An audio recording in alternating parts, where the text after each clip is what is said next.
الحمد لله رب العالمين والصلاة والسلام على سيد المرسلين أما بعد فأعوذ بالله من الشيطان الرجيم بسم الله الرحمن الرحيم الصلاة والسلام عليك يا رسول الله وعلى آلك وأصحابك يا حبيب الله الصلاة والسلام عليك يا نبي الله وعلى آلك وأصحابك يا نور الله۔ فرمان مصطفیٰ صلی اللہ تعالیٰ علیہ وآلہ وسلم، مجھ پر کثرت سے درود پاک پڑھو، بے شک تمہارا مجھ پر درود پاک پڑھنا تمہارے گناہوں کے لیے بخشش۔ صلو علی الحبیب صلی اللہ تعالیٰ علی محمد وعلی آلہ وصحبہ وبارک وسلم۔ شیطان کے خلاف جنگ جاری رہے گی، کیوں؟ ہمارا دشمن ہے اور حقیقی دشمن ہے، کھلا دشمن ہے، ڈھیٹ دشمن ہے، مستقل دشمن ہے۔ اس سے مستقل دشمنی کی حاجت ہے۔ دائیں طرف سے آتا ہے، بائیں طرف سے آتا ہے، آگے سے آتا ہے، پیچھے سے آتا ہے، اور دشمنی چھوڑتا نہیں۔ استغفر اللہ یہ چاہتا ہے کہ ہمارا ایمان سلب ہو جائے، اللہ ہمارا ایمان سلامت رکھے۔ یہ چاہتا ہے کہ ہم بڑے بڑے گناہ کریں، اور اگر کوئی بڑے گناہوں میں نہ پڑے تو چھوٹے گناہ کر لے، کم فضیلت والے کام کر لے، بڑے فضیلت والے کام چھوڑ دے۔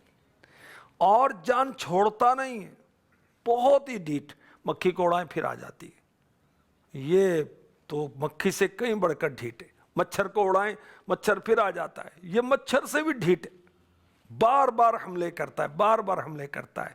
اس کے خلاف مسلسل جنگ۔ جب بچہ پیدا ہوتا ہے تو اس کی کوکھ میں، اس کے پہلو میں انگلی مارتا ہے۔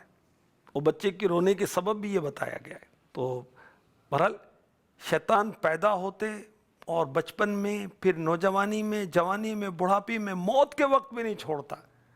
یہاں تک بھی روایت میں ہے کہ یہ قبر میں بھی پہنچ جاتا ہے۔ استغفر اللہ، استغفر اللہ، استغفر اللہ۔ اللہ ہمارا ایمان سلامت رکھے، اللہ ہمیں شیطان کے شر سے پناہ عطا فرمائے۔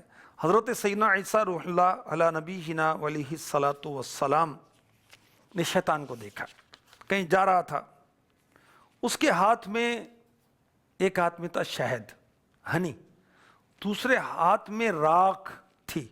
یعنی کوئلہ وغیرہ جل جاتا ہے تو جو باقی چیز بچتی ہے نا، اس کو راکھ کہتے ہیں۔ حضرت سیدنا عیسیٰ روح اللہ علی نبینا علیہ الصلاۃ والسلام نے شیطان سے پوچھا، اے خدا کے دشمن، یہ شہد اور راکھ تیرے کس کام آتی ہے؟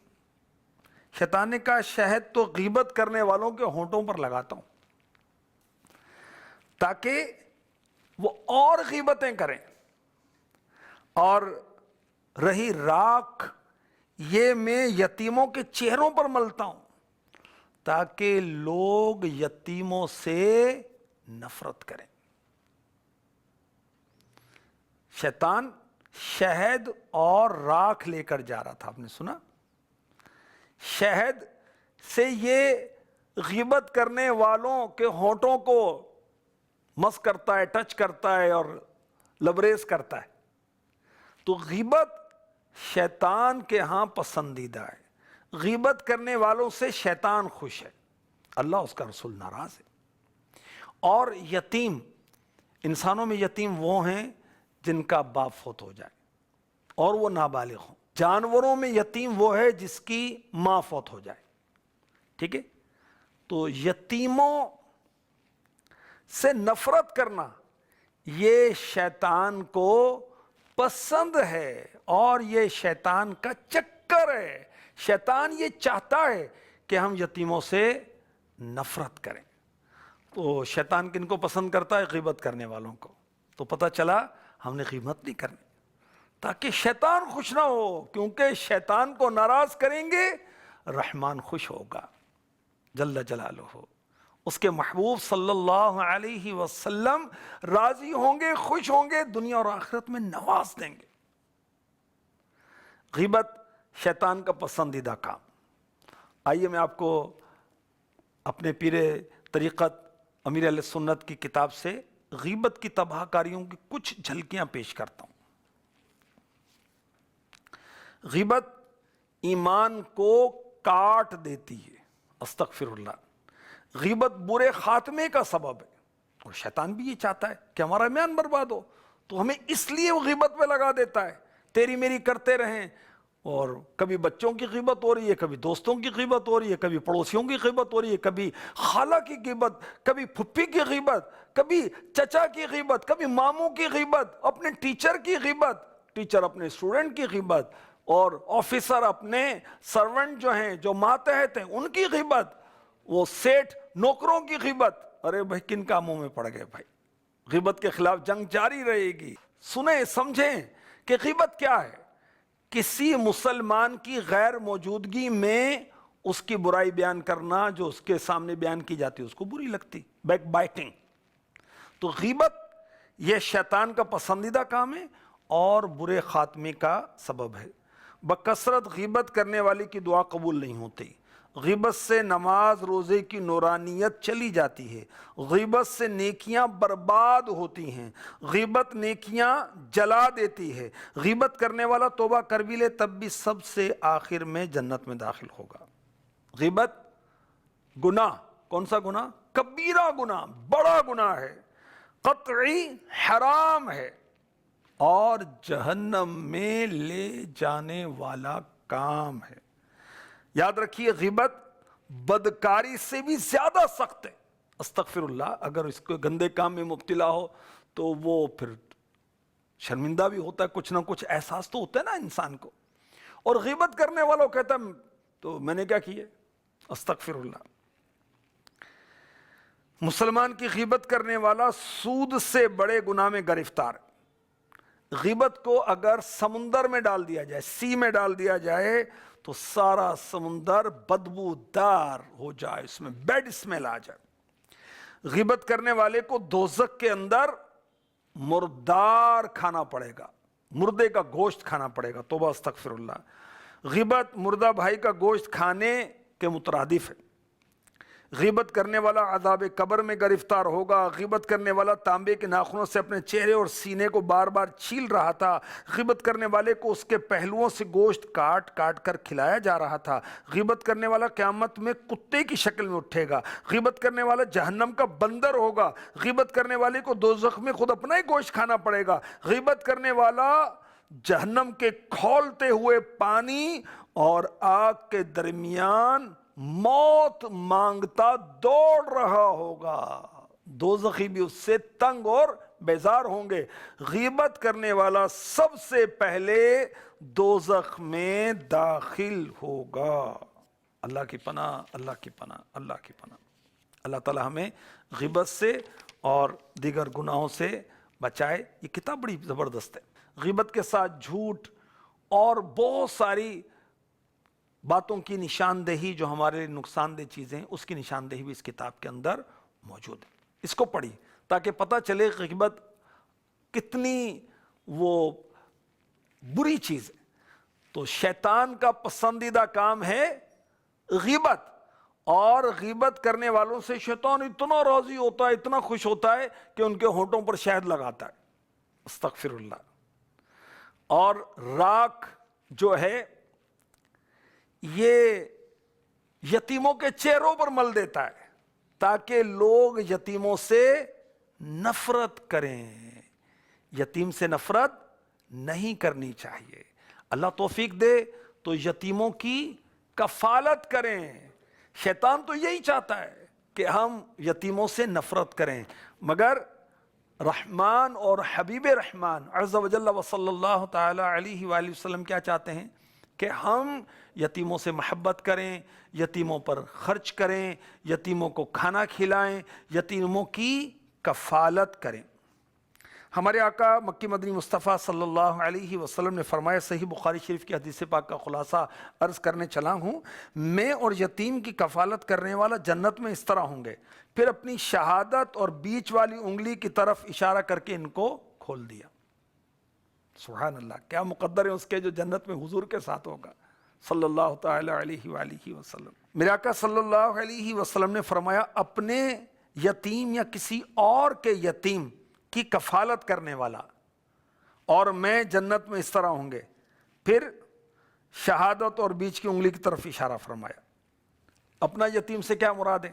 جیسے کوئی ماں اپنے یتیم بیٹے کی پرورش کرے تو اس کے لیے بھی یہ فضیلت ہے۔ دادا دادی اپنے یتیم پوتے یا پوتی کی کفالت کرے۔ کسی اور کے یتیم سے کیا مراد ہے؟ اجنبی یتیم کی پرورش کرنا جس سے کوئی رشتہ داری نہیں ہے۔ تو دونوں کام بہت ہی ثواب والے ہیں۔ ہمارے آقا علیہ الصلوۃ والسلام نے فرمایا جس نے دو مسلمانوں کے سامنے کسی یتیم کے کھانے اور پینے کی ذمہ داری لی یہاں تک کہ اسے بے پرواہ کر دیا تو اس کے لیے جنت واجب ہو جاتی ہے۔ اور جس نے اپنے والدین، پیرنٹس، ماں باپ یا ان میں سے کسی ایک کو پایا اور اس کے ساتھ اچھا سلوک نہ کیا تو وہ دوزخ میں داخل ہوگا۔ اور جو مسلمان کسی مسلمان کی جان یعنی غلام کو آزاد کرے وہ اس کے لیے جہنم سے نجات کا سبب بن جائے گا۔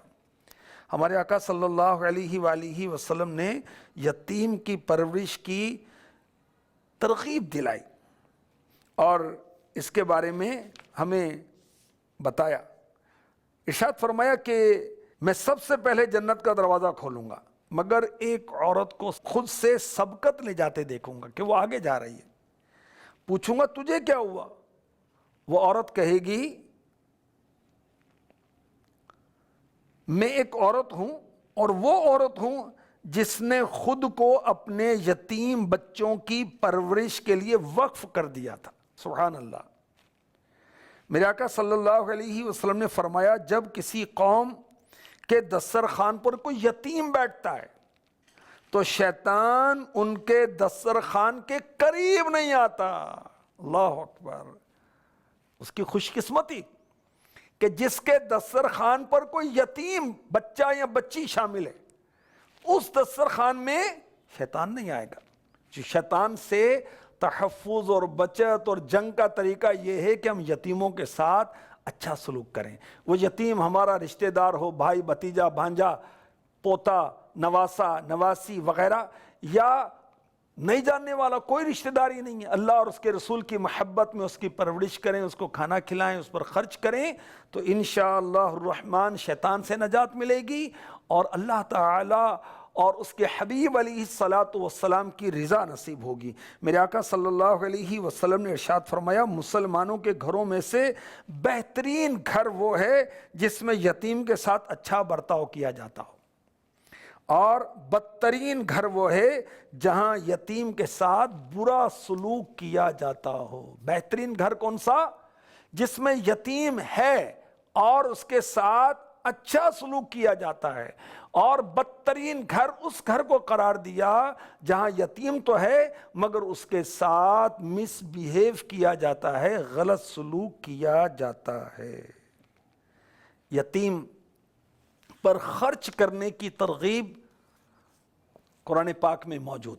سورہ بقرہ آیت نمبر 215 ارشاد ہوتا ہے يَسْأَلُونَكَ مَاذَا يُنْفِقُونَ قُلْ مَا أَنفَقْتُم مِّنْ خَيْرٍ فَلِلْوَالِدَيْنِ وَالْأَقْرَبِينَ وَالْيَتَامَى وَالْمَسَاكِينِ وَابْنِ السَّبِيلِ وَمَا تَفْعَلُوا مِنْ خَيْرٍ فَإِنَّ اللَّهَ بِهِ عَلِيمٌ۔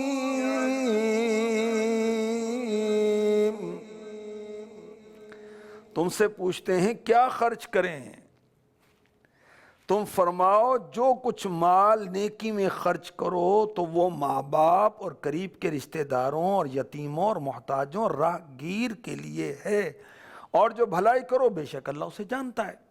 یہ حضرت عمرو بن جموح رضی اللہ تعالی عنہ نے بارگاہ رسالت میں عرض کیا تھا مال کہاں خرچ کریں، کس پر خرچ کریں؟ تو میرے آقا صلی اللہ علیہ وسلم پر پھر یہ آیت نازل ہوئی کہ مال خرچ کریں، کس پر خرچ کریں؟ والدین پر، ماں باپ پر، اپنے قریبی رشتہ داروں پر، یتیموں پر، مسکینوں پر، مسافروں پر مال خرچ کریں۔ یاد رکھیں کہ ماں باپ کو زکوٰۃ نہیں دے سکتے، ٹھیک ہے؟ بہن بھائیوں کو دے سکتے ہیں جبکہ وہ حقدار ہوں۔ تو یتیموں پر خرچ کرنے کا ہمیں رب تبارک و تعالی ارشاد فرما رہا ہے، اور یتیموں کو کھانا کھلانا، سبحان اللہ۔ سورہ الدہر پارہ 29 آیت نمبر 8 اور 9 میں ارشاد ہوتا ہے وَيُطْعِمُونَ الطَّعَامَ عَلَى حُبِّهِ مِسْكِينًا وَيَتِيمًا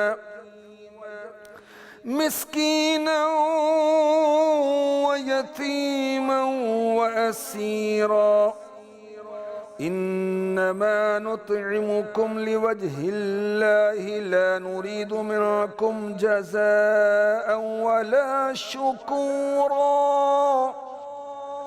اور کھانا کھلاتے ہیں اس کی محبت پر مسکین اور یتیم اور اسیر کو، ان سے کہتے ہیں ہم تمہیں خاص اللہ کے لیے کھانا دیتے ہیں، تم سے کوئی بدلہ یا شکر گزاری نہیں مانگتے۔ تو اللہ کی محبت میں ہم یتیموں کو کھانا کھلائیں، مسکینوں کو کھانا کھلائیں، اللہ کی محبت میں، اس کی رضا کے لیے۔ شیطان یہ کرنے میں حائل ہوگا، رکاوٹ پیدا کرے گا، ہمارا تو خرچ ہی نہیں پورا ہوتا، ہمارے خود اپنے گھر کے خرچے بہت ہیں، تو خرچے تو ختم کیسے ہوں گے؟ فضول خرچیاں ختم ہوں گی تو خرچے کم ہونا، لگژریز کے چکر سے نکلیں تو خرچ پورے ہونا۔ بہرحال یتیموں کے ساتھ اچھا سلوک ہمیں کرنا چاہیے، یہ شیطان کا ناپسندیدہ کام ہے اور اللہ اور اس کے رسول کی بارگاہ میں یہ پسندیدہ کام ہے۔ تو شیطان جو ہے وہ یتیموں کے منہ پہ راکھ مل دیتا ہے تاکہ لوگ ان سے نفرت کریں، یتیم اچھا نہیں لگتا، نہیں، پیار کریں اللہ اور اس کے رسول کی محبت میں۔ یتیم کے سر پر ہاتھ پھیرے نا پیار سے، سبحان اللہ، اس کے سر پر جتنے بال ہیں جس پر آپ کا ہاتھ پھرا، ہر بال کے بدلے میں نیکی حاصل ہوگی۔ یتیم کے ساتھ اچھا سلوک کیا جائے، اور غیبت کریں گے تو شیطان خوش ہوگا، اور وہ کیا کرے گا؟ وہ لبوں پر، لپس پر ہنی لگائے گا، شہد لگائے گا، مگر شیطانی شہد وہ کیسا ہوگا؟ اللہ کی پناہ۔ تو پھر اور غیبت کریں گے ہم، کیونکہ غیبت کے اندر لذت ہے۔ اللہ پاک ہمیں شیطان کے پسندیدہ کاموں سے بچائے اور ان کاموں کی توفیق عطا فرمائے جو رحمان کی بارگاہ میں پسندیدہ ہیں۔ ہم اللہ کی بارگاہ میں دعا بھی کرتے ہیں، محیط دل پہ ہوا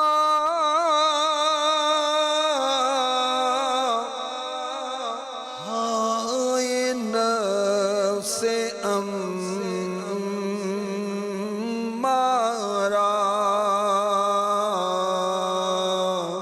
دماغ پر میرے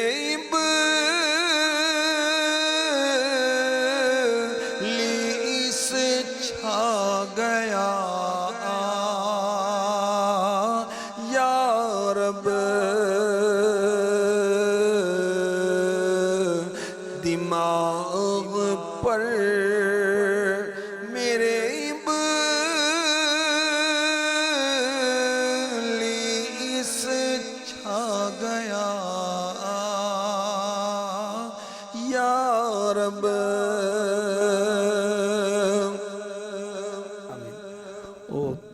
جب بھی شیطان غیبت کی طرف لے کر جائے تو ہم اعوذ باللہ من الشیطان الرجیم پڑھیں۔